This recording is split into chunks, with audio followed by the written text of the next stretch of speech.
esta tentación tuvo un propósito. Por un lado, socavar la identidad de Jesús como el Hijo de Dios, pero por otro lado tenía que ver con que Jesús se valiera de su poder para fines propios y no cumplir así la voluntad de su Padre. Muchos han visto a Jesús como el héroe, sí, fue un héroe. Pero también piensan que como fue Dios, entonces Él no podía acceder a las tentaciones y a todo lo que se puede enfrentar una persona en un momento de crisis. A lo último de las 3 tentaciones que el enemigo le plantea, el Señor le dice: porque escrito está, al Señor tu Dios adorarás y sírvele solo a Él. Creo que el pasaje que vimos es muy pertinente al tema que vamos a ver hoy. El comienzo del ministerio de Jesús no fue un jardín de rosas donde todo estaba dispuesto con respecto al plan de redención de la humanidad. El tentador por todos los medios, y fue lo que vimos la semana pasada, él trató por todos los medios de desviar a Jesús de la voluntad de su Padre, donde habían unas promesas, un llamado por un lado, pero también el asunto de la sanidad, no solamente del cuerpo como tal, sino del alma. Esa sanidad que tanto necesitamos. Y en este capítulo que vamos a leer hoy, Jesús se entera de un momento un poco incómodo para él. Entonces, con esto en mente, quiero que por favor miremos qué nos dice Mateo 4:12.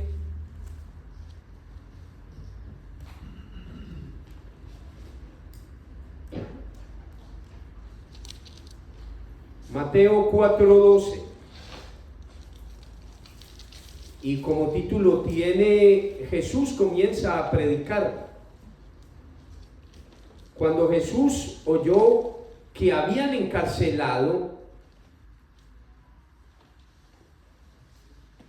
a Juan, regresó a Galilea, partió de Nazaret y se fue a vivir a Capernaum, que está junto al lago de la región de Zabulón y de Neftalí, para cumplir lo dicho por el profeta Isaías.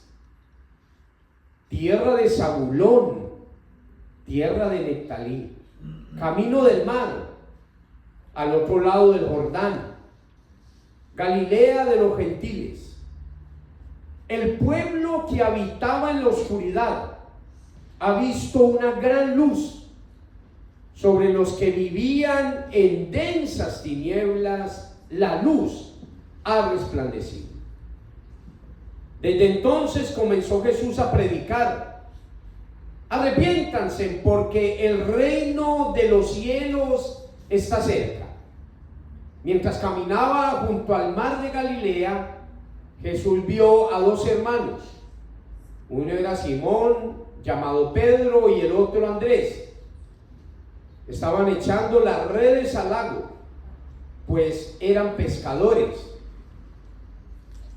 Vengan, síganme, les dijo Jesús, y los haré pescadores de hombres. Al instante dejaron las redes y lo siguieron. Más adelante vio a otros 2 hermanos, a Jacobo y a Juan, hijo de Zebedeo, que estaba con su padre en una barca remendando las redes. Y Jesús los llamó, y dejando enseguida la barca y a su padre, y lo siguieron.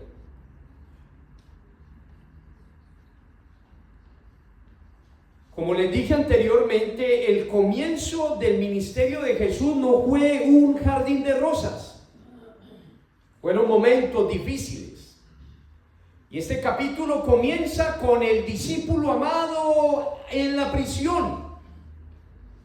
Y lo que hace el Señor Jesús es salir de Nazaret para estar en Capernaum, y de esa forma se cumpliese lo dicho por el profeta Isaías en el capítulo 9, 1 al 12. Tierra de Zabulón, tierra de Neftalí, camino del mar, al otro lado del Jordán, Galileo de los gentiles. Y pongan atención a este trágico, si lo podríamos figurar de esa forma, el pueblo que habitaba en oscuridad ha visto una gran luz. En densas tinieblas la luz ha resplandecido.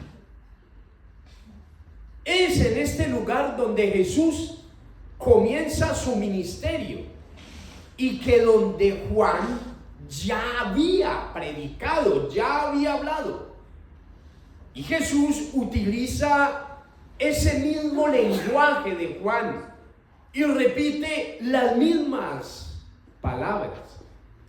Arrepiéntanse, porque el reino de los cielos está cerca. ¿Qué es lo cerca? Esa es una pregunta que ha surgido en las personas, y de ahí han sacado falsas doctrinas diciendo: el Señor viene en esta época, el Señor viene en este tiempo. Pero no, un día para el Señor es como 1000 años, y 1000 años es como un día. No nos manejamos, y es lo que debería de ser, estar conectados con el tiempo de Dios y no con nuestro kairos, el tiempo, o nuestro cronos. El reino de los cielos está cerca. Esta ciudad donde comienza Jesús a predicar, al parecer no gozaba de un gran prestigio. Todo lo contrario. Era un lugar donde abundaba la desgracia moral y espiritual. En otras palabras, sin esperanza de un resultado mejor. Al parecer, Capernaum tenía un estatus desfavorecida en cuanto a las bendiciones del pacto de Dios con Abraham. Ellos basaban su experiencia espiritual guardando las reglas de la pureza y la separación a la ley de Moisés. Para ellos la ley era su forma y estilo de vida. Pero ahora, según nos narra Mateo, la situación que Isaías había descrito siglos atrás, el pueblo que habitaba en la oscuridad y en densas tinieblas, ahora era todo lo contrario. Esta ciudad que vivía en esos momentos tan difíciles, esos momentos serían revertidos por la presencia de Jesús. Por lo tanto, la mudanza del siervo e hijo de Dios anuncia el comienzo de una nueva era para ellos.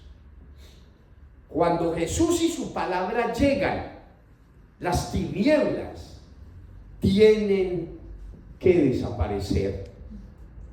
El mensaje de las buenas noticias del reino de los cielos no se tardaba en llegar para traer los cambios que solo se producirían con la presencia de Jesús.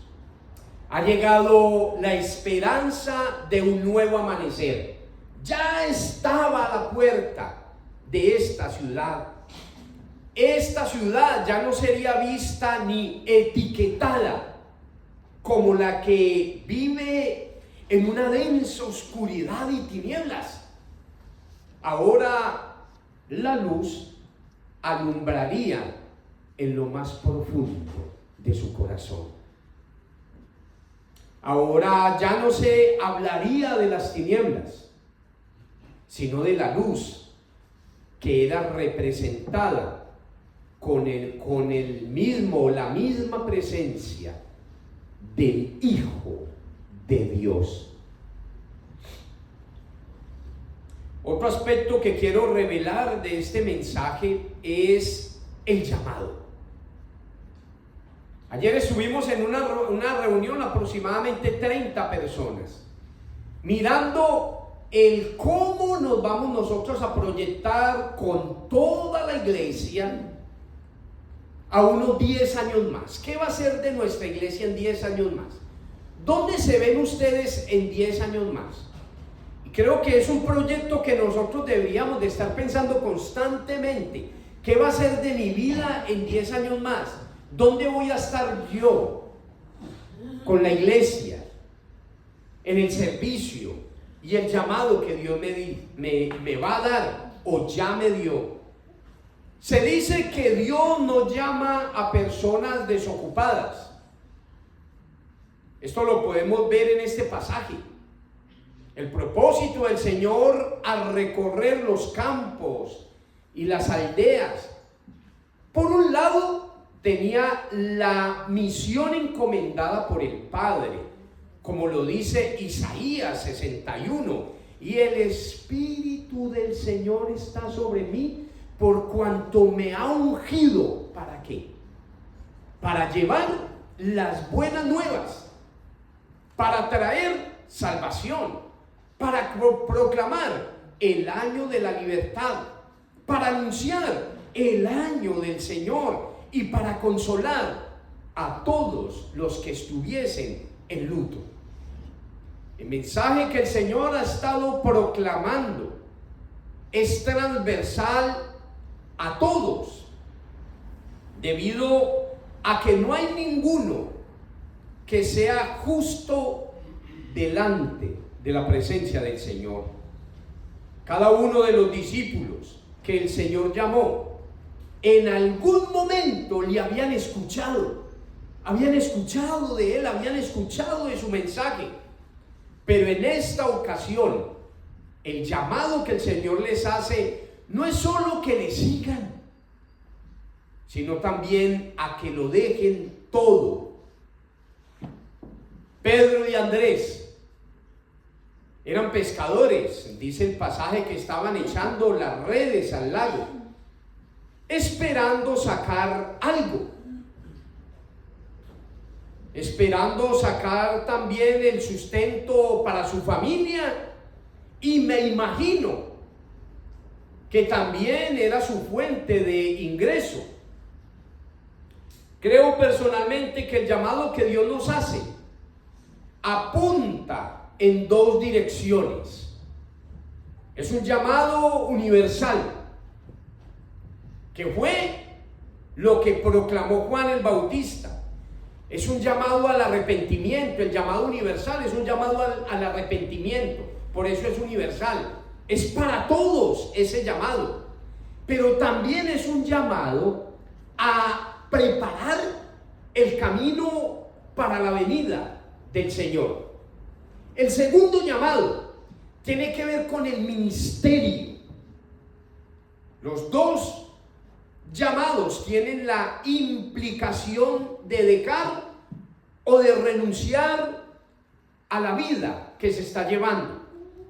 El segundo llamado tiene que ver con una renuncia a lo que yo estoy haciendo para hacer de Jesús mi vida y mi sustento. ¿Se entiende esto? Por un lado, el llamado es universal, Dios se lo hace a todos, y ahorita vamos a entender un poco eso. Suena como contradictorio, pero Dios a todos no nos llama a su ministerio, pero sí a todos nos llama a que proclamemos su nombre. Dios nos llama a todos. Es un llamado general a que proclamemos su nombre. El ministerio es una cosa. El llamado al arrepentimiento es otra cosa. Jesús le dice a Pedro y a Andrés: los haré pescadores de hombres. Este llamado tiene que ver con el ministerio de Jesús y la continuidad de Él hasta que Él venga a la tierra por segunda vez. Jesús anduvo predicando a las multitudes, donde su ministerio, al menos con este grupo, fue proveer un asunto físico, sanidad, comida, pero también hubo otro asunto, lo espiritual, su corazón, su alma. Podríamos decir entonces que Jesús trabajó con 12 o llamó a 12 para cumplir un plan de redención universal.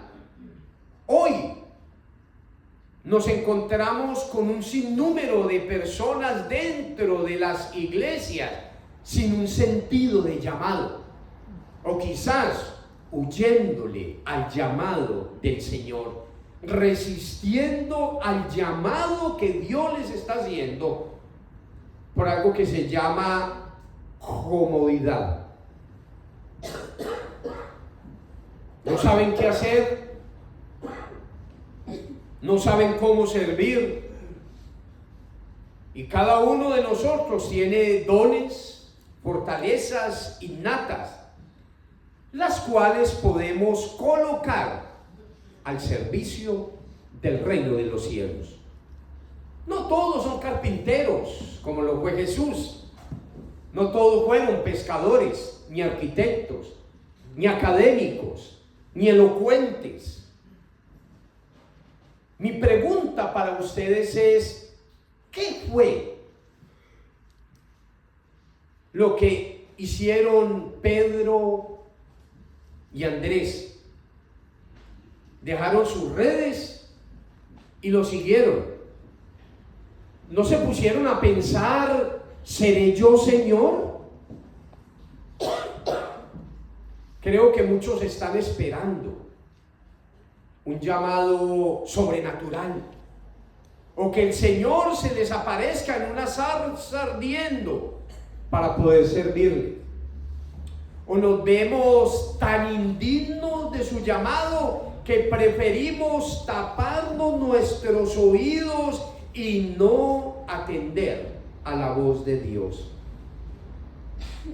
Lo que me llama la atención es que el Señor no fue a buscar a los más elocuentes o a los más preparados de las universidades.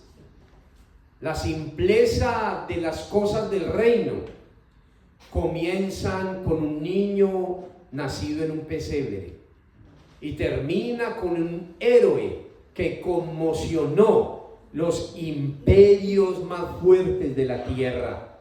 Su ministerio comienza con lo vil y lo menospreciado del mundo. La sencillez del corazón necesitado nos prepara para el llamado.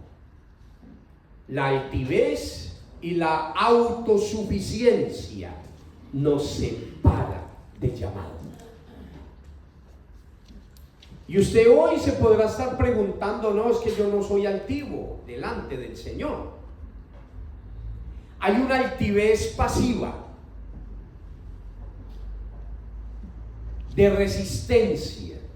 Yo me resisto, yo echo para atrás, y estamos resistiendo a Dios, que ese es el que nos está llamando.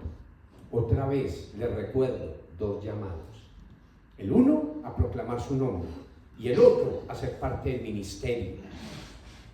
El Señor me llamó en algún momento en mi vida, en los momentos más difíciles me llamó el Señor. Desde ahí, hace 27, 28 años, desde el que el Señor me llamó, no ha habido momento en esos 28 años donde yo haya renunciado a ese llamado.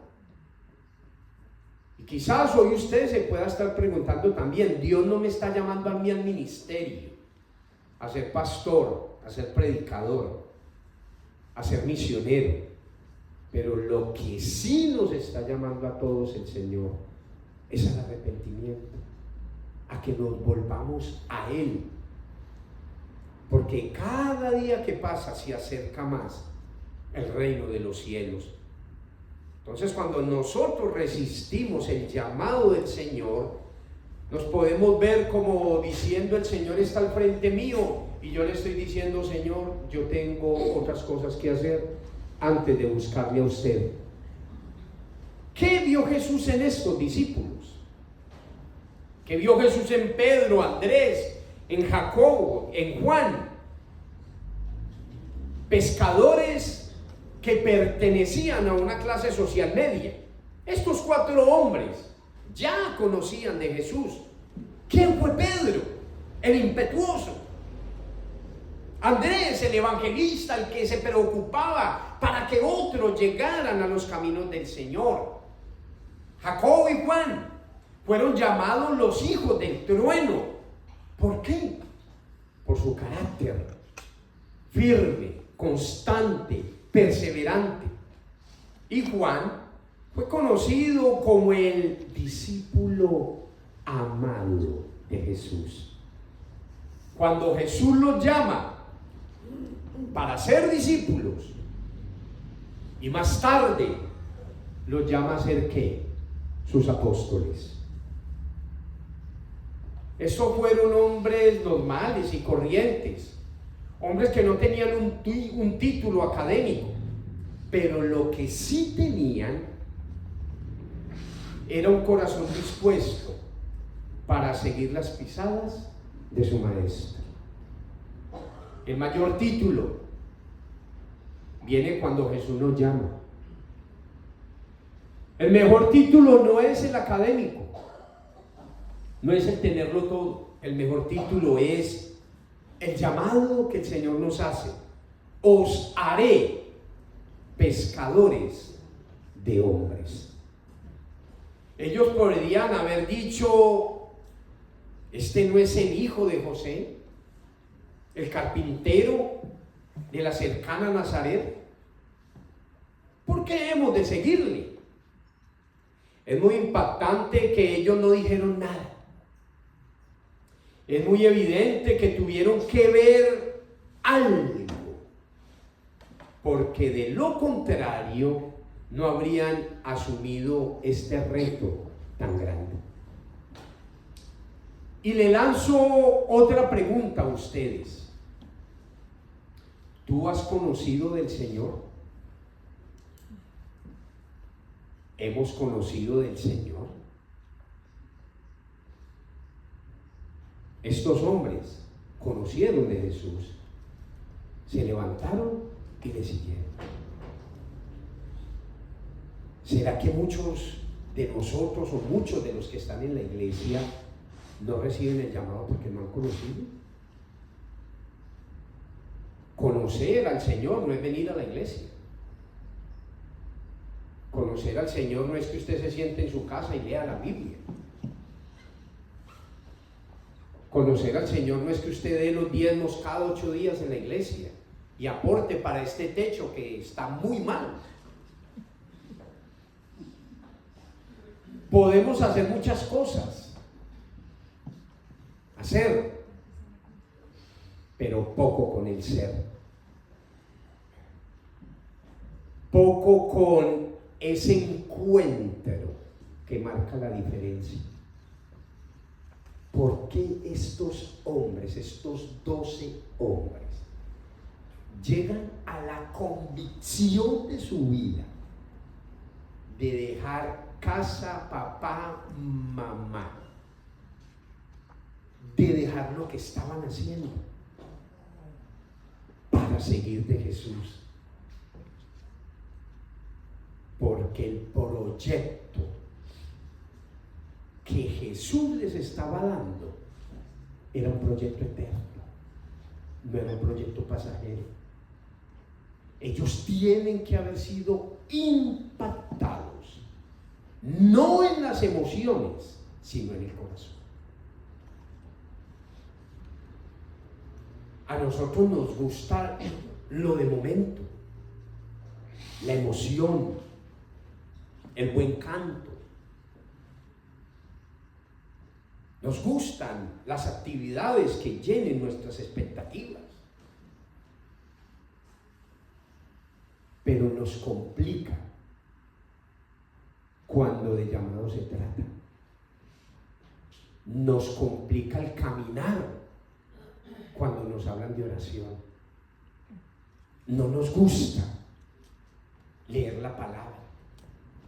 Nos incomoda tener el encuentro con el Señor personal todos los días. Todos los días estar ahí con Él.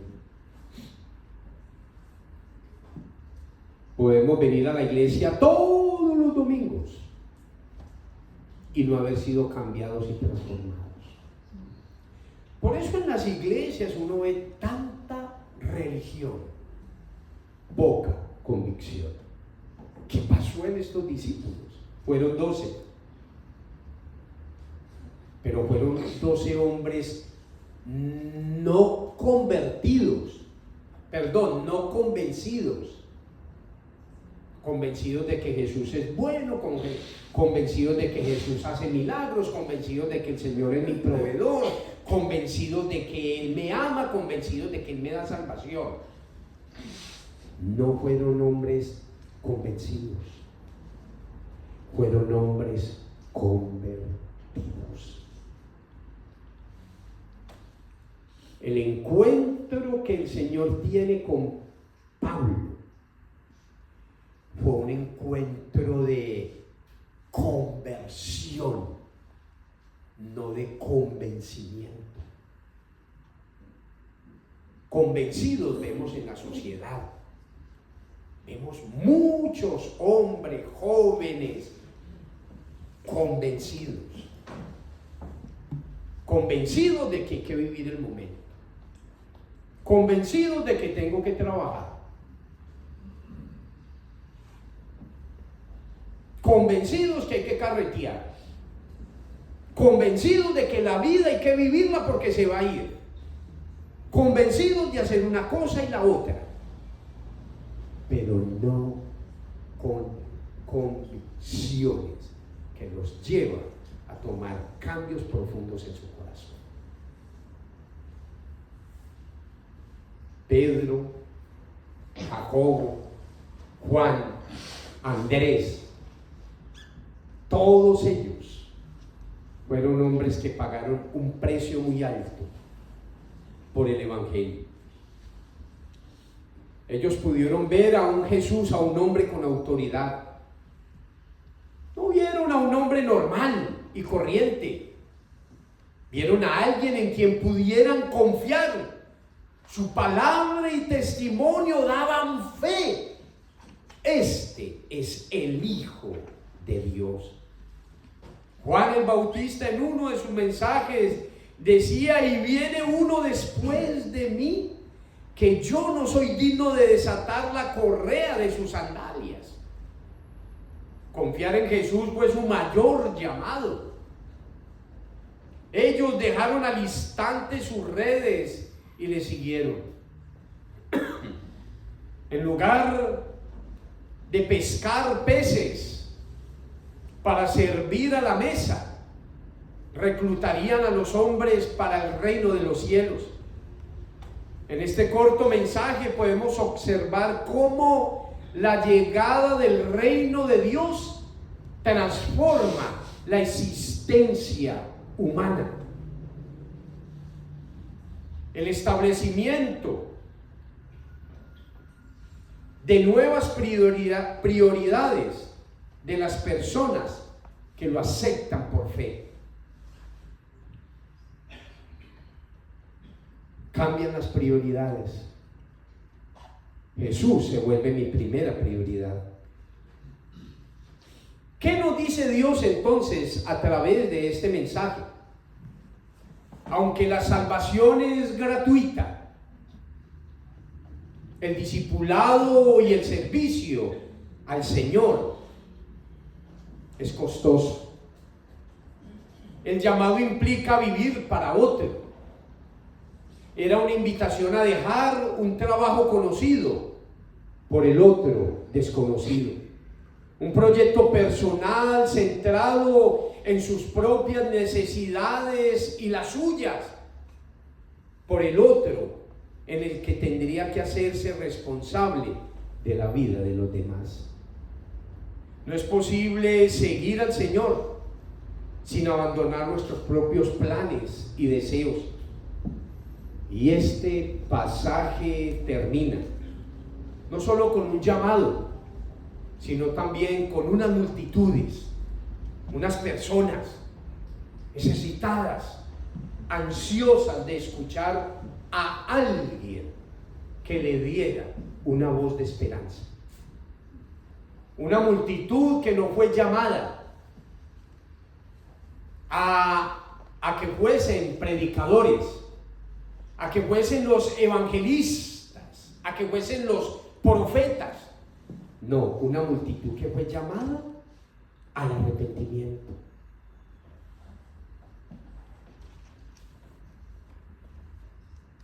Estas personas siguieron a Jesús y recibieron no solo lo espiritual, sino también sanidad y liberación en su propia vida.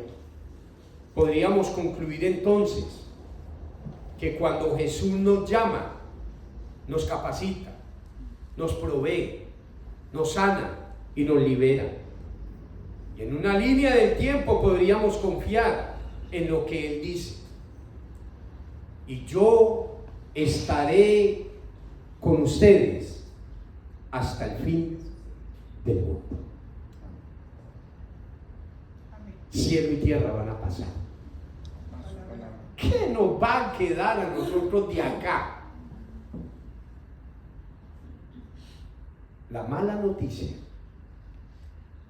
es que es nada. Ni ropa, ni plata, ni hijos, nada. Lo único que nosotros nos llevamos plasmado en el corazón, como cuando marcan una res, es el nombre de Jesús marcado en el corazón. Y que cuando estemos en la presencia del Señor, lo primero que va a salir es el corazón con la marca del Hijo de Dios. Muchos hoy se están yendo para una eternidad.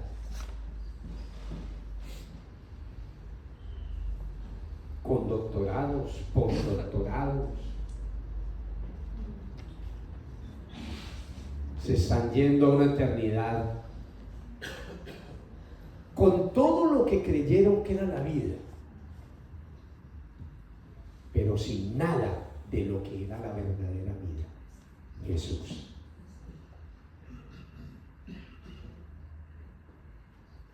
Nuestra razón de ser de vida no es hacer de nuestra vida un reino, es hacer de la vida de Jesús nuestro reino. Cuando son otros reinos, ese reino se va a quedar aquí. Y de nuevo, no hay entierro con cachureo.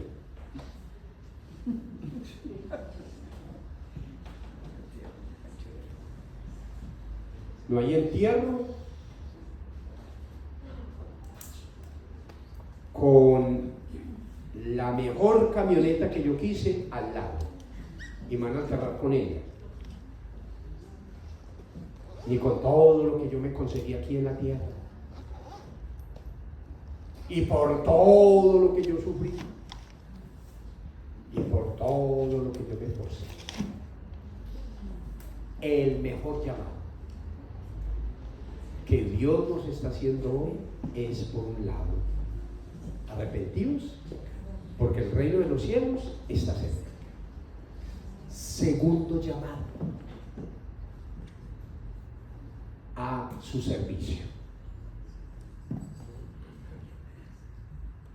Quizás usted hoy esté buscando el llamado. Ya lo tiene. Solamente póngase al servicio del Señor y el Señor le va a indicar a usted qué debe de hacer. Amén. Amén.